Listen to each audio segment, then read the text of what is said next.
बेटा यहाँ पे ज्यादातर जितनी भी बात हो रही होंगी मैक्सिमम चीजें हम लोग थ्योरी ओरिएंटेड कर रहे हैं, क्योंकि यहाँ पे बेटा हमारा थ्योरी का पार्ट, एक्सपेरिमेंटल पार्ट जो रहता है वो ज्यादा रहता है इस चैप्टर में। मान लीजिए ये एक सरफेस दिया गया है, इसके ऊपर कोई भी फोटोन आकर के गिरता है। फोटोन मतलब बेटा इसके पास एनर्जी है h न्यू की, और यहाँ पे क्या होता है बेटा, सरफेस पे फ्री इलेक्ट्रॉन्स रहते हैं। तो यहाँ पे बेटा ये एनर्जी गेन करके यहाँ पे इजेक्शन ऑफ इलेक्ट्रॉन हो जाता है। हम इस बात को यहाँ पे समझाते हैं। बेटा यहाँ पे जो m नॉट है वो हमारा रेस्ट मास है, उसकी वैल्यू क्या होगी, 0 होगी, क्योंकि मास यहाँ पे वेरिएबल है। इससे पहले हम वेरिएबल मास के बारे में नहीं पढ़ते थे, क्योंकि उस टाइम पे बेटा हमारे पास जो भी ऑब्जेक्ट या पार्टिकल रहता था उसकी velocity comparable to speed of light से बहुत ज्यादा कम रहती थी, इसलिए कभी हमने उसका कंपैरिजन नहीं किया। पर यहाँ पे इस चैप्टर में वो सारी चीजें बदल जाती हैं। हेलो नमस्कार बच्चों, वेलकम टू फिजिक्स वाला। मैं लेकर के आया हूं आप लोगों के लिए dual nature and matter wave का एक बढ़िया सा माइंड मैप। बेटा यहाँ पे ज्यादातर जितनी भी बात हो रही होंगी मैक्सिमम चीजें हम लोग थ्योरी ओरिएंटेड कर रहे होंगे, क्योंकि यहाँ पे बेटा हमारा थ्योरी का पार्ट, एक्सपेरिमेंटल पार्ट जो रहता है वो ज्यादा रहता है इस चैप्टर में। तो यहाँ पे बेटा जो नोट्स है मैं वो ऑलरेडी टाइप्ड नोट्स लेकर के आया हूँ, जिससे कि आपके पास सारी चीजें विथ एक्सपेरिमेंट, उसका वर्किंग कंस्ट्रक्शन एक ही जगह लिखा रहे। ठीक है, तो ना देर करते हुए शुरू करते हैं। शुरुआत करेंगे हम बेटा डुअल नेचर से, फिर हम पढ़ेंगे फोटो इलेक्ट्रिक इफेक्ट, फिर आइंस्टाइन इक्वेशन, और आखिरकार हम डेविसन एंड जर्मर एक्सपेरिमेंट, और लास्ट में बेटा जब हम चीजों को कंप्लीट कर रहे होंगे वहां पे मैं बात कर रहा हूँ आप लोगों से बोर्स मॉडल के बारे में, जहां पे एंगुलर मोमेंटम कंजर्वेशन के बारे में बात कर रहे होते हैं। शुरुआत करते हैं सबसे पहले डुअल नेचर। बेटा एक्सपेरिमेंटली हमें यह पता चला कि लाइट जो है वो क्या करती है बेटा, रिफ्लेक्शन करती है, रिफ्रैक्शन करती है, और इंटरफेरेंस करती है, डिफ्रैक्शन करती है। तो ये जो प्रॉपर्टी है रिफ्लेक्शन, रिफ्रैक्शन, इंटरफेरेंस और डिफ्रैक्शन की, ये सारी कौन सा नेचर को शो करती है बेटा, ये इसके वेव नेचर को शो करती है, या ये सारे प्रिंसिपल उस पर बेस्ड हैं, किस पे बेटा, वेव थ्योरी ऑफ लाइट पे। पर वहीं पे बेटा यहां पे हमने एक्सपेरिमेंटली और चीजें भी देखी, जैसे फोटो इलेक्ट्रिक इफेक्ट जो आप इस चैप्टर में पढ़ते हो। अगला क्या आ जाता है बेटा, कॉम्पटन इफेक्ट आ जाता है, जहां पे आप बात किसके करते हो बेटा, इसके पार्टिकल नेचर के बारे में बात करते हो। तो यहां पे कुछ चीजें हम लोग उसके वेव नेचर से समझते हैं, और कुछ चीजें इसकी बेटा पार्टिकल नेचर से समझते हैं। आगे बेटा चलते हैं, तो हमने कहा कि यहाँ पे पहले हमें बेटा फोटो इलेक्ट्रिक इफेक्ट समझने के लिए ये समझना पड़ेगा कि एमिशन क्या होता है, इलेक्ट्रॉनिक एमिशन को समझना पड़ेगा। तो emission of electron from a metal surface when a incident up to the surface. बेटा जब भी कोई भी आपके पास मेटालिक सरफेस होता है, मान लीजिए ये एक सरफेस दिया गया है, मान लीजिए ये एक सरफेस दिया गया है, इसके ऊपर कोई भी फोटोन आकर के गिरता है। फोटोन मतलब बेटा इसके पास एनर्जी है h न्यू की, और यहां पे क्या होता है बेटा, सरफेस पे फ्री इलेक्ट्रॉन्स रहते हैं। तो यहां पे बेटा ये एनर्जी गेन करके यहां पे इजेक्शन ऑफ इलेक्ट्रॉन हो जाता है। हम इस बात को यहां पे समझाते हैं। तो emission of electron from a metal surface when energy incident up to the surface, minimum energy required to bring out the electron from a metallic surface. बेटा उसको अपन क्या कहते हैं, वर्क फंक्शन के कम से कम हमें इतनी एनर्जी की रिक्वायरमेंट है, इससे कम एनर्जी से हमारा जो इलेक्ट्रॉन है बेटा वो सरफेस से इजेक्ट नहीं होता है, निकलता नहीं है। अब it depends upon the nature of material and nature of surface. बेटा वो हर एक मटेरियल का सेम भी नहीं होता है, वो डिपेंड करता है कि किस प्रकार का मटेरियल है और उस मटेरियल का नेचर कैसा है। ठीक है सर। अब यहां पे बेटा एमिशन जो होते हैं वो हमारे पास 3 प्रकार के होते हैं। एक थर्मोनिक एमिशन होता है, एक फील्ड एमिशन होता है, और एक क्या होता है बेटा, फोटो इलेक्ट्रिक एमिशन होते हैं। ये 3 प्रकार के हमारे पास एमिशन होते हैं। अब इसके बाद अगर वर्क फंक्शन को बेटा डिटेल में समझे तो it is the minimum energy required by electron to escape from the metal surface. बेटा ये कम से कम एनर्जी है कि इसके बिना काम नहीं चलेगा, और ये मिनिमम एनर्जी जब एक सरफेस का इलेक्ट्रॉन गेन कर लेता है वो अपने सरफेस से इजेक्ट हो जाता है। ये किस पे डिपेंड करता है, depends on the nature of the material. जैसे एग्जांपल के तौर पे बेटा जो मिनिमम होता है वो CS का होता है, सीजियम का, दैट इज 2.14, और मैक्सिमम जो होता है that is platinum, that is 5.65 electron volt. बेटा 1 इलेक्ट्रॉन वोल्ट की वैल्यू ये होती है। वैल्यूज आपको याद रखनी पड़ेगी। अब इसी में बेटा क्वांटम थ्योरी क्या समझाई गई, उसमें यह समझाया गया कि बेटा लाइट जो होती है वहां पे बेटा एक फोटोन को क्वांटा की तरफ समझाया गया। Light behave as a quanta when it interacts with the matter. These energy या quanta are called photons having definite energy and momentum। बेटा यही जो क्वांटा है इनके पास इनकी एक फिक्स्ड एनर्जी रहती है और इनके पास इनका एक फिक्स्ड मोमेंटम रहता है। क्लियर है, इसलिए इनको समझा गया having definite energy and momentum. Photons always travel with the speed of light. बेटा ये स्पीड ऑफ लाइट से ट्रैवल करते हैं, जहां पे इसकी वैल्यू 3 × 10⁻⁸ मीटर पर सेकेंड होती है। और यहीं पे हम कहा जाए तो फोटॉन्स आर इलेक्ट्रिकली न्यूट्रल। बेटा ये किसी भी फील्ड से डेविएट नहीं होते, चाहे आपकी इलेक्ट्रिक फील्ड हो चाहे मैग्नेटिक फील्ड हो। तो photons are electrically neutral and are not affected by electric field और मैग्नेटिक फील्ड। ठीक है सर।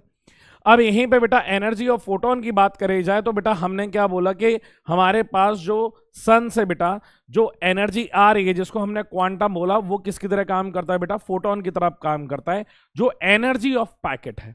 तो यहां पे कह रहा है energy radiated from a source propagates that microscope, मतलब बहुत छोटे मैनर में देखा गया, is in the form of small packet. बेटा छोटा सा पैकेट था और उस पैकेट का नाम हमने क्या रखा बेटा, फोटोन रखा उस पैकेट का नाम।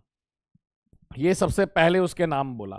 अब अगर ये फोटोन की बात सुनिए तो बेटा सबसे पहले यहां पे इस फोटोन की क्या बात करेंगे, लीनियर मोमेंटम।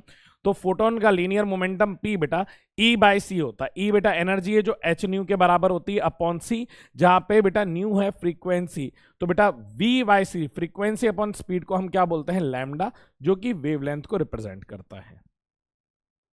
बेटा ये इतना पार्ट आपके लिए बहुत ज्यादा इंपॉर्टेंट है, समझ रहे हैं आप लोग। अगली बात करें और बेटा इसके इफेक्टिव मास की, तो effective mass of the photon, mass की बेटा बात करेंगे इक्वल्स टू mc² होता है, तो m की वैल्यू E/c² हो जाएगी।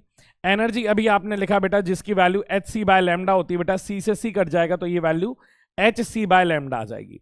जहां पे आप देख भी सकते हैं कि जो मास है बेटा वो इनवर्सली प्रोपोर्शनल टू 1/λ है, मतलब इनवर्सली प्रोपोर्शनल टू वेवलेंथ निकल के आता है। ठीक है। So mass of violet light photon is greater than that mass of red light. तो बेटा मास किसका, वॉयलेट लाइट का ज्यादा होगा compare to red light. Rest mass of the photon is always zero. बेटा रेस्ट मास हम हमेशा zero रहते हैं, क्योंकि रेस्ट मास का फॉर्मूला होता है m = m0 अपॉन √1 - v²/c²। बेटा यहाँ पे जो m0 है वो हमारा रेस्ट मास है, उसकी वैल्यू क्या होगी, जीरो होगी, क्योंकि मास यहाँ पे वेरिएबल है। इससे पहले हम वेरिएबल मास के बारे में नहीं पढ़ते थे, क्योंकि उस टाइम पे बेटा हमारे पास जो भी ऑब्जेक्ट या पार्टिकल रहता था उसकी velocity comparable to speed of light से बहुत ज्यादा कम रहती थी, इसलिए कभी हमने उसका कंपैरिजन नहीं किया। पर यहां पे इस चैप्टर में वो सारी चीजें बदल जाती हैं। अगर बेटा इंटेंसिटी की बात करें तो इंटेंसिटी I बराबर energy upon area into time, क्योंकि हम बेटा इंटेंसिटी को डिफाइन ही यही करते हैं, एनर्जी पर यूनिट एरिया पर सेकंड, तो E/A/T हो जाएगा।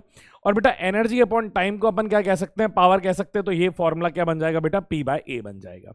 अगर ऐसा ही यूनिट की बात करें इंटेंसिटी की, that is joule metre square per second, या फिर जूल पर सेकंड को वॉट पर सेकंड स्क्वायर भी कह सकते हो, पर मीटर स्क्वायर। जहां पे P बेटा पावर ऑफ द सोर्स है, A एरिया आ गया, E energy and number of photons, मतलब अगर एक है तो बेटा एनर्जी ऑफ सिंगल फोटोन, अगर n नंबर ऑफ फोटॉन्स होंगे तो इससे मल्टीप्लाई किसका कर देंगे बच्चों, हम लोग n का कर देंगे। अब वहीं पे बेटा हम जब रेडिएशन की बात करते हैं, या ये जो फोटोन जब टकरा रहा है इसके पास मोमेंटम है। अब यहां पे बेटा हमारे पास दो सरफेसेस होते हैं, एक जहां पे ये रिफ्लेक्ट कर देता है उस फोटोन को, और एक वो सरफेस जहां पे वो उसको एब्जॉर्ब कर लेता है। तो एब्जॉर्ब और रिफ्लेक्ट के दोनों केसेस पे बेटा हम लोग रेडिएशन फोर्स और रेडिएशन प्रेशर के बारे में पढ़ेंगे। अगर हम बात करें सबसे पहले कि जब हमारा सरफेस एक परफेक्टली रिफ्लेक्टिंग सरफेस है, उस सिचुएशन में क्या हो रहा है, तो फोर्स का फॉर्मूला बेटा 2p/c होता है। बस आपको इतना याद रखना है कि फोर्स का formula that is equals to 2p/c होगा।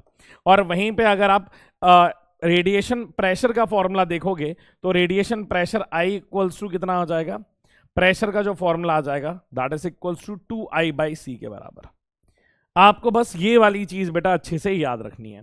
जैसे जितने से बेटा ये टकराएगा उतने से रिफ्लेक्ट होकर के आ जाएगा, तो बेटा ये दोनों मोमेंटम क्या हो जाएंगे, ऐड हो जाएंगे। और तो ऐड हो जाते हैं तो यहां पे वैल्यू कितनी आ जाती है बेटा, 2p/c आ जाती है। बस इसी का बेटा आधा हो जाएगा किसमें, जब आप एब्जॉर्ब कर लोगे। मतलब यहाँ पे व्हेन रेडिएशन नॉर्मल और परफेक्टली एब्जॉर्बिंग हो जाएगा बेटा, एब्जॉर्ब कर लेता है तो उसकी रिफ्लेक्शन की वैल्यू क्या हो जाएगी, 0, और रिफ्लेक्शन की वैल्यू आ जाएगी, मतलब अब हमारे फोर्स की वैल्यू P/C, मतलब पुराने वाले का जस्ट आधा, और सेम बेटा रेडिएशन प्रेशर भी पुराने वाले का जस्ट आधा हो जाता है, क्योंकि जब रिफ्लेक्शन के केस में 2I/C होता है और एब्जॉर्प्शन के केस में सिर्फ I/C बचता है। ठीक है सर। अब इसके बारे में बेटा इसके बाद हम पढ़ते हैं photo electric current. It is a phenomena of ejection of electron by the falling light of suitable frequency और suitable wavelength on a metal surface. Suitable इसलिए बोला कि बेटा लाइट जो गिर रही है, जब तक उस फोटोन की एनर्जी हमारे मिनिमम वर्क फंक्शन के बराबर नहीं होगी, और पूरे मेटालिक सरफेस का वर्क फंक्शन सेम होता है, आप पहले ये भी समझना, पूरे मेटालिक सरफेस का वर्क फंक्शन क्या होता है बच्चों से, तो हमारे पास जो फोटोन आ रहे हैं अगर उसकी एनर्जी वर्क फंक्शन के बराबर नहीं होगी या उससे ज्यादा नहीं होगी, तब तक हमारे फोटोन्स क्या नहीं करने वाले हैं बेटा, इजेक्ट नहीं करने वाले। इसलिए हमने बोला गया कि सुइटेबल वेवलेंथ, क्योंकि हमारी वेवलेंथ की वैल्यू उससे ज्यादा होनी चाहिए। ejects electrons are called photoelectrons and the current flowing due to the photoelectron is called photoelectric current. This effect was discovered by Hertz. समझाया हर्ट्स ने भी था, लेनर्ड बीन ने भी था, और मेन जो नोबेल पुरस्कार बेटा हमें मिला था वो किसको मिला था बेटा, आइंस्टाइन जी को मिला था। लेनर्ड को भी उसके लिए नोबेल पुरस्कार मिला था। तो यहां पे बेटा यहां से क्या होते हैं, हमारे फोटॉन्स फॉल होते हैं, और बेटा फोटॉन्स जब फॉल होते हैं तो ये जो सरफेस पे इलेक्ट्रॉन्स रहते हैं ये क्या करने लगते हैं, इजेक्ट करने लगते हैं। कब, जब इन फोटॉन्स की एनर्जी इस वर्क फंक्शन से ज्यादा होगी तो निकलते हैं बेटा, उन्हें क्या कहते हैं, उन्हें हम लोग कहते हैं फोटो इलेक्ट्रॉन्स, और इन इलेक्ट्रॉन्स की मदद से हमें जो करंट मिलता है उसे अपन लोग कहते हैं फोटो इलेक्ट्रिक करंट। क्लियर है। अब यहीं पे the law of photo electric effect was first discovered by Lenard. It was explained by Einstein using quantum theory. The work function represent the needed बेटा minimum needed energy to remove the least tightly bounded electron from the surface. It depends upon the nature पे depend करता है and independent of other factors. अब यहां पे बेटा ये इसकी कंडीशन होती है कि हमारे पास फोटो इलेक्ट्रिक इफेक्ट के होने के लिए बेटा एनर्जी ऑफ फोटोन जो होनी चाहिए वो वर्क फंक्शन के बराबर या उससे ज्यादा होनी चाहिए। क्लियर है कि नहीं है? हाँ सर। अब फोटो इलेक्ट्रॉन समझा ही दिया बेटा, electron emitted is called photo electric effect is called photo electrons. और करंट क्या होती है बेटा, इन्हीं इलेक्ट्रॉन के फ्लो की वजह से हमें जो करंट की वैल्यू मिलती है उसे हम लोग फोटो इलेक्ट्रिक करंट बोलते हैं। ठीक है सर।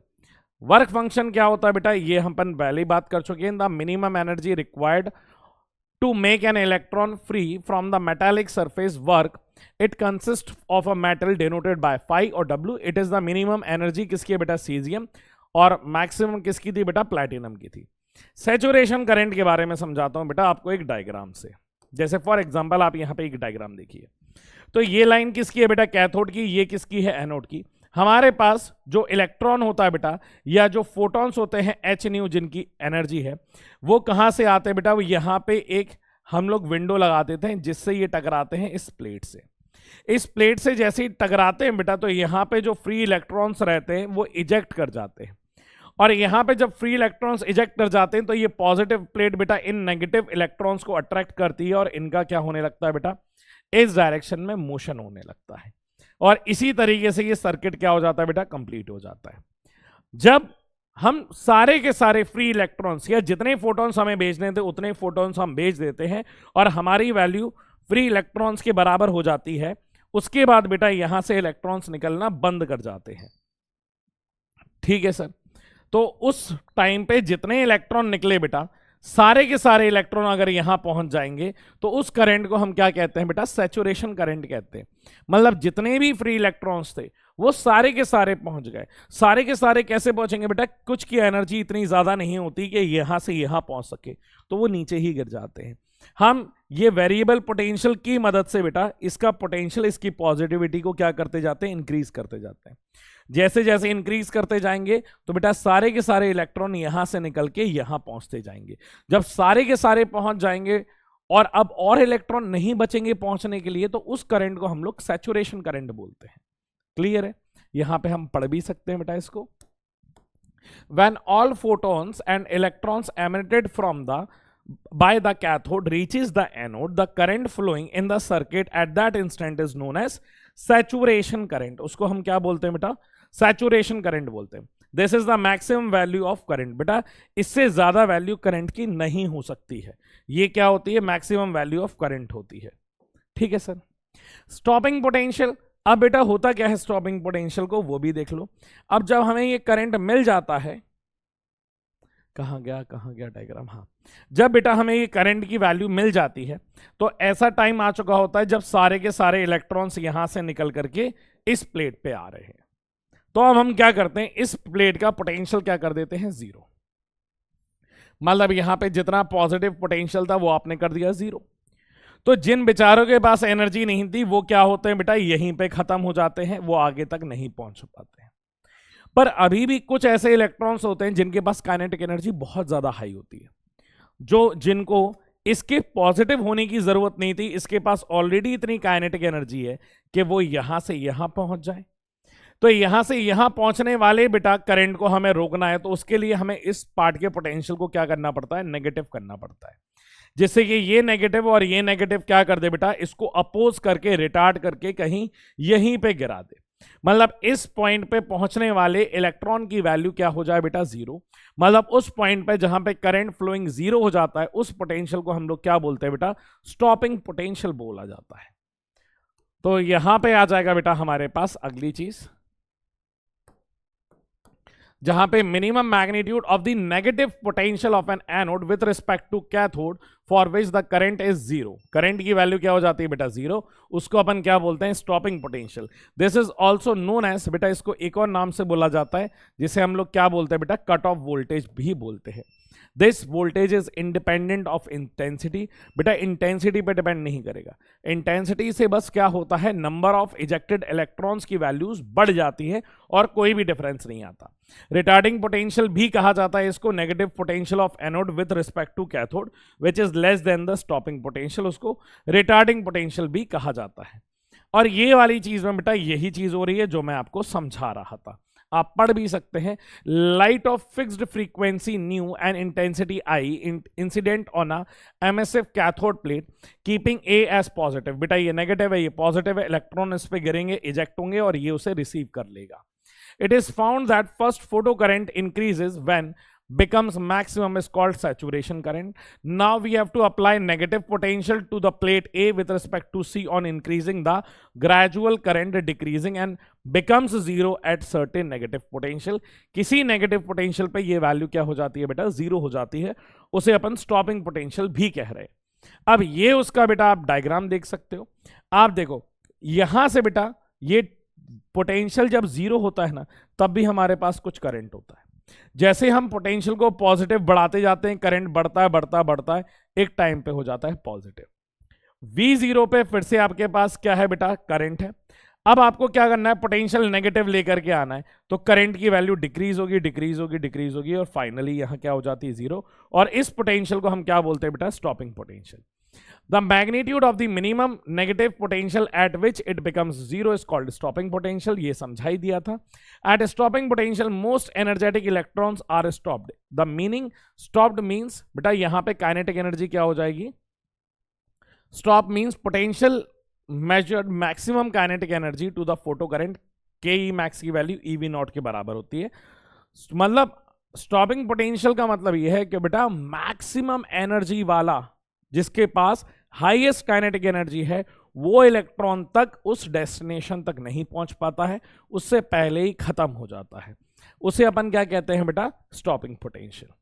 तो यहां पे बेटा आप ग्राफ अलग अलग देख सकते हो, ये बेटा पोटेंशियल का, जैसे जैसे आप क्या करते जाते हो बेटा, जैसे जैसे आप लोग इंटेंसिटी की वैल्यू बढ़ाते जाते हो, यहां पे बेटा इंटेंसिटी कम होगी। इंटेंसिटी मतलब I बराबर energy upon A into T. या तो आप एनर्जी बढ़ा रहे हो या तो आप उसका क्रॉस सेक्शनल एरिया बढ़ा रहे हो, ठीक है। इन दोनों सिचुएशन से क्या हो जाती है, इंटेंसिटी बढ़ जाती है। तो नंबर ऑफ इलेक्ट्रॉन्स क्या हो जाते हैं, बढ़ जाएंगे। अगर नंबर ऑफ इलेक्ट्रॉन्स बढ़ जाएंगे तो आपके पास करंट की वैल्यू इंक्रीज हो जाएगी, पर उसका स्टॉपिंग पोटेंशियल क्या रहता है बेटा, सेम रहता है, वो चेंज नहीं होता है। अब इंटेंसिटी और फोटो करंट की बेटा बात करें तो इंटेंसिटी के डायरेक्टली प्रोपोर्शनल होती है फोटो करंट। जितनी ज्यादा इंटेंसिटी होगी उतने ज्यादा फोटो करंट निकल रहे होंगे। ये लीनियर ग्राफ को रेप्लिकेट करता है। वहीं पे अगर बात करें बेटा फ्रीक्वेंसी की वजह से क्या होता है, when a frequency of radiation in increase we not increases but almost unchange, ठीक है। It also observe that below a certain frequency photo current does not come out. The minimum frequency which can eject the photoelectron is called cutoff या threshold frequency। जैसे कि बेटा मैंने शुरुआत में बताया था कि हर किसी के पास अपना अपना एक वर्क फंक्शन है, और अगर हर किसी के पास अपना अपना अगर एक वर्क फंक्शन है तो बेटा वो किसी भी फोटोन पे जो इलेक्ट्रॉन है वो सरफेस से इजेक्ट नहीं हो जाएगा, उसे एक मिनिमम अमाउंट ऑफ एनर्जी चाहिए निकलने के लिए। और एनर्जी और फ्रीक्वेंसी का आपने रिलेशनशिप देखा है, तो बेटा जो मिनिमम फ्रीक्वेंसी हमें चाहिए होती है निकलने के लिए, उस फ्रीक्वेंसी को इन्होंने बोला threshold frequency. Similarly correspond to the maximum wavelength is called threshold wavelength. तो ये बेटा सेम देख सकते हो रिटार्डिंग में, यहां पे बेटा आप क्या देख रहे हो, अलग अलग पोटेंशियल, अलग अलग स्टॉपिंग पोटेंशियल देख रहे हो। हाँ सर। और यहां पे बेटा आप क्या देख रहे हो, ये जो न्यू नॉट देख रहे हो बेटा, ये क्या कहलाएगी, आपकी थ्रेशोल्ड फ्रीक्वेंसी कहलाएगी।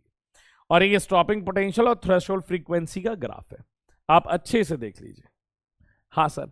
अब टाइम लैग, यहां पे बेटा आइंस्टाइन जी ने कई स्टेटमेंट दिए कि ये जो प्रोसेस होने वाली है ये बड़ी ही इंस्टेंटेनियस प्रोसेस होने वाली है, मतलब ये ज्यादा टाइम नहीं लेने वाली है। जिस टाइम पे फोटोन इलेक्ट्रॉन के ऊपर गिरेगा उसी टाइम पे अगर उसे इजेक्ट होना है तो हो जाएगा, अदरवाइज तुम कितनी देर भी बैठे रहोगे वो इजेक्शन नहीं होगा।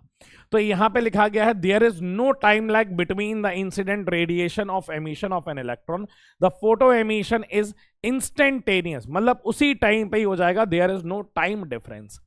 मतलब बेटा देखो 10⁻⁹ सेकंड कितना कम टाइम ले रहा है when the incident radiation are make exceeding, ठीक है सर। और ये अब बेटा इन्हीं की थ्योरी अब एक्सप्लेन करी है किसने, आइंस्टाइन जी ने एक्सप्लेन करी है। अब मैं उसके बारे में आपको समझाता हूं कि यही सारी चीज, क्योंकि फोटो इलेक्ट्रिक इफेक्ट के बारे में बेटा मेनली बताया किसने था, आइंस्टाइन जी ने ही बताया था इसके बारे में। तो बेटा आइंस्टाइन जी ये समझाने की कोशिश कर रहे थे, यही सेम जो फोटो इलेक्ट्रिक इफेक्ट हुआ ना, ये जो टाइम लैग वाली बात कही थी, ये भी हमारे आइंस्टाइन जी ने ही हमें बताया था। और यहीं पे अगर बात करूं कि इसकी बेटा इनके इंटरेक्शन के बारे में, कि एक जब फोटोन आता है ना तो वो एक ही इलेक्ट्रॉन को रिप्लेस करने वाला है। इन्होंने कहा radiation absorbed by the surface, किससे एब्जॉर्ब कर रहा है बेटा ये, by the surface are in the form of quanta, quanta मतलब फोटॉन्स के फॉर्म में हो रहा है। Energy of each photon depends on the frequency, जैसा मैंने आपको बताया था कि वो फ्रीक्वेंसी बेटा थ्रेशोल्ड फ्रीक्वेंसी से ज्यादा होनी चाहिए। One photon can interact with one electron, मतलब ऐसा नहीं होगा कि दो चार फोटॉन्स मिलकर के एक इलेक्ट्रॉन को निकाल ले, या एक फोटोन दो चार इलेक्ट्रॉन्स को निकाल दे, मतलब एक फोटोन एक ही इलेक्ट्रॉन को निकालने की क्षमता रखता है, ठीक है, at a time in this interaction between them. That means photons and electron incident photon transfer its whole energy to electron. Photon अपनी पूरी की पूरी एनर्जी किसको दे रहा है बच्चों, इलेक्ट्रॉन्स को दे रहा है। और यहीं पे बेटा यहाँ पे आइंस्टाइन इक्वेशन आ गई थी, जहां पे ये एच न्यू क्या है बेटा, एनर्जी ऑफ फोटोन, के ई मैक्सिमम क्या है, kinetic energy of the electron, और फाई नॉट क्या है बेटा, ये वर्क फंक्शन। ये आपका क्या हो जाएगा, ये सर हमारा एनर्जी हो जाएगी, एनर्जी किसकी बेटा, ऑफ फोटोन। ये हमारा क्या हो गया बेटा, इलेक्ट्रॉन की काइनेटिक एनर्जी, और काइनेटिक एनर्जी कौन सी बेटा, मैक्सिमम। और इसी मैक्सिमम काइनेटिक एनर्जी को जब आप पोटेंशियल से कंपेयर करते हो बेटा, तो आपको थ्रेशोल्ड या फिर आपको उस टाइम पे स्टॉपिंग पोटेंशियल मिलता है जब काइनेटिक एनर्जी का कंपैरिजन करते हो। और फाई नॉट क्या हो जाएगा बेटा, हमारा वर्क फंक्शन।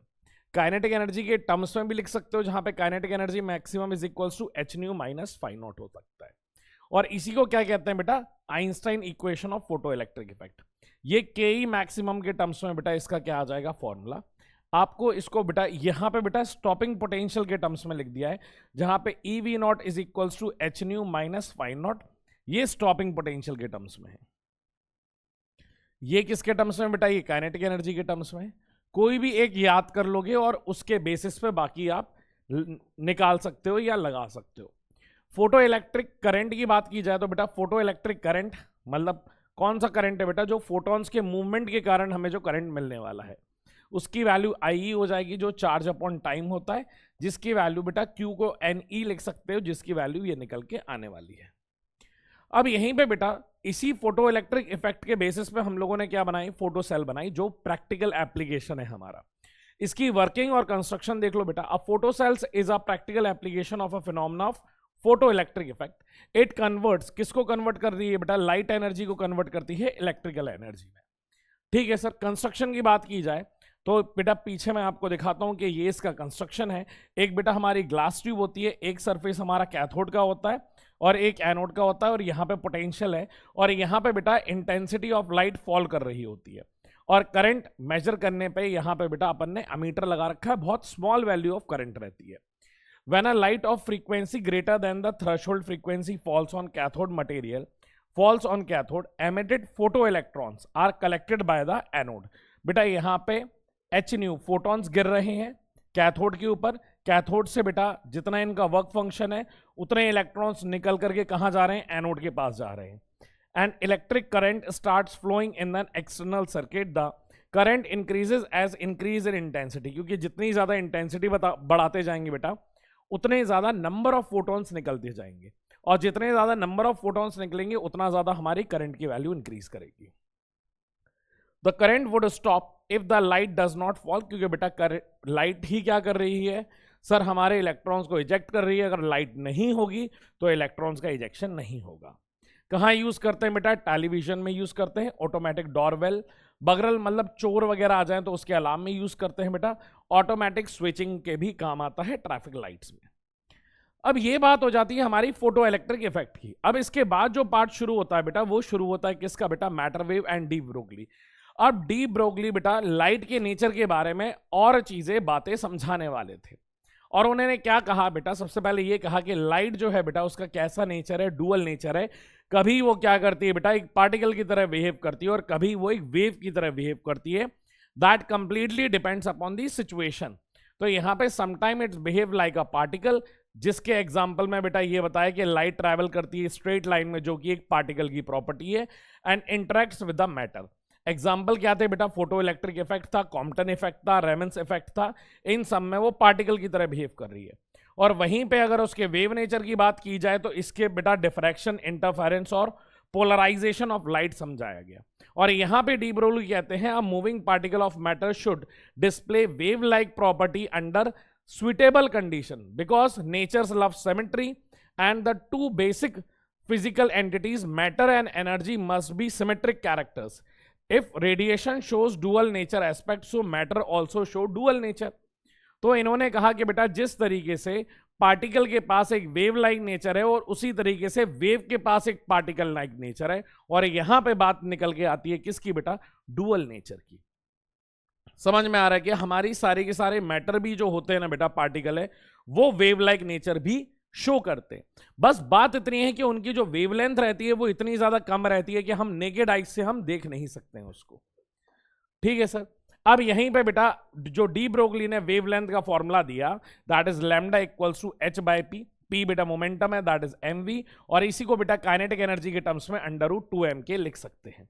लैम्डा क्या है बेटा, डी ब्रोगली वेवलेंथ, h क्या है, प्लैंक्स कांस्टेंट, लीनियर मोमेंटम, और इसी के बेटा ये दो फॉर्मूले और आ जाएंगे। क्लियर है। p²/2m तो बेटा हम लोगों ने WP में भी देखा हुआ है। यहां पे बेटा इसके डी ब्रोगली के इंपॉर्टेंट फॉर्मूले आ जाते हैं। Consider a charge particle of mass m, charge q accelerated from rest through a potential v, then kinetic energy बेटा q × v के बराबर आ जाएगी। Momentum that is equals to √2mv, और बेटा इसको कन्वर्ट करेंगे तो √2m के आ जाएगा p²/2m वाले फॉर्मूले से, ये वाले फॉर्मूले से। कि अगर 2m को यहां पे भेजोगे तो ये 2m के हो जाएगा, और स्क्वायर का क्या चला जाएगा बेटा, √। काइनेटिक एनर्जी बेटा जो होती है वो q × v के बराबर हो जाती है, तो 2mqv हो जाएगा।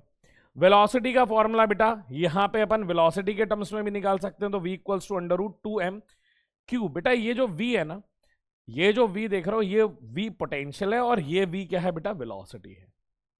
क्लियर है। और ये हमारी आ जाएगी बेटा डी ब्रोगली वेवलेंथ। ठीक है सर। और यहां पे बेटा ये वैल्यूज याद रखनी है। जैसे इलेक्ट्रॉन के लिए कहा जाए तो आप डायरेक्ट याद करोगे कि लैम्डा का फॉर्मूला होता है that is 150/v angstrom, volt के टर्म्स में। क्लियर है कि नहीं है। प्रोटॉन के लिए कितना हो जाएगा बेटा, 0.28 एंगस्ट्रॉम के बराबर हो जाएगा। यही ड्यूट्रॉन के लिए क्या हो जाएगा 0.2021 upon root times of v। बेटा ये आपको बस ये वैल्यूज को याद रखना है। समझ में आ रहा है कि वैल्यू क्या आती है? अल्फा पार्टिकल के लिए आपको ये वाली वैल्यूज याद रखनी है। तो आपको यहां पे बेटा सिर्फ और सिर्फ वैल्यूज याद रखनी होती है।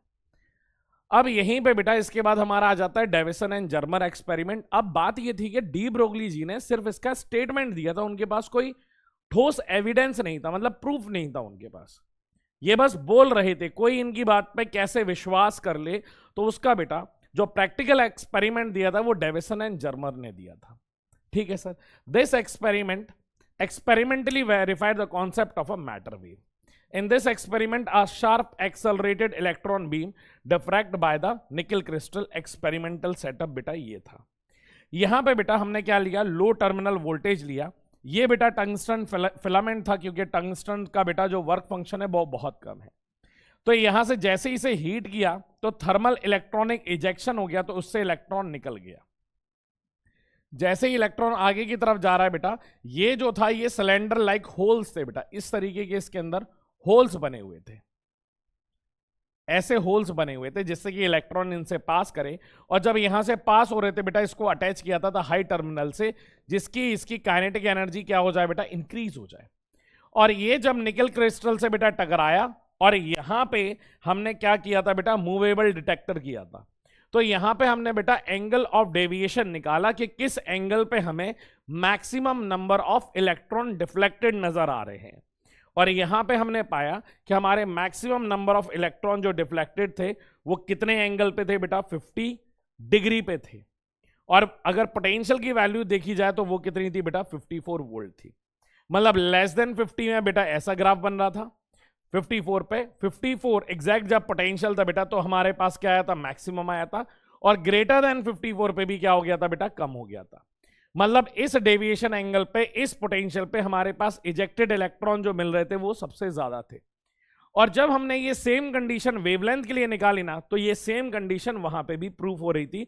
तब हमें समझ में आया कि बेटा हमारा मैटर जो होता है वो वेव लाइक प्रॉपर्टी शो करता है और कई बार पार्टिकल प्रॉपर्टी शो करता है।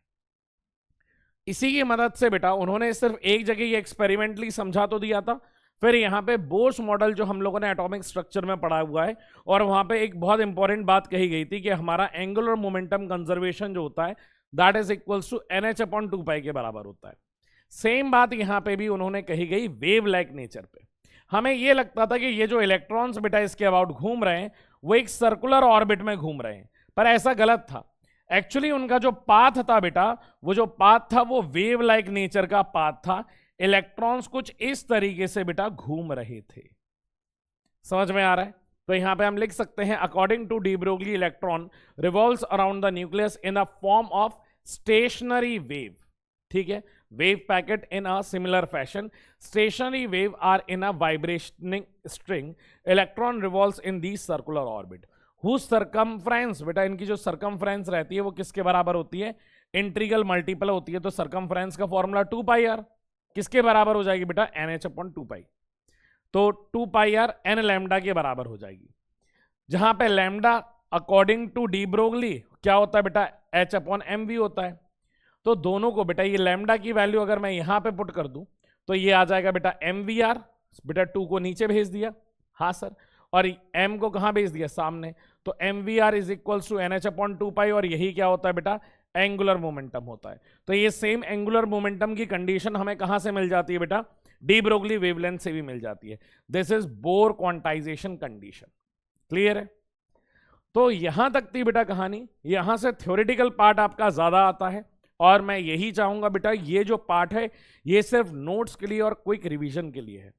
अभी भी आपको जब इन डेप्थ, जैसे आपने कभी पढ़ा ही नहीं है, तो बेटा इस चैप्टर को आपको शुरुआत से पढ़ना होगा। और ये मॉडर्न फिजिक्स का चैप्टर बेटा काफी ज्यादा स्कोरिंग है, तो लापरवाही मत करिएगा प्लीज। इस चैप्टर को पूरा अच्छे से पढ़िएगा। ये वाला चैप्टर हो गया, एटॉमिक स्ट्रक्चर हो गया, प्लस न्यूक्लियाई, ये 3 बेटा अपने आप में बहुत ज्यादा स्कोरिंग टॉपिक है। तो मिलते हैं अपनी अगले माइंड मैप पे। Thank you so much, tata bye bye.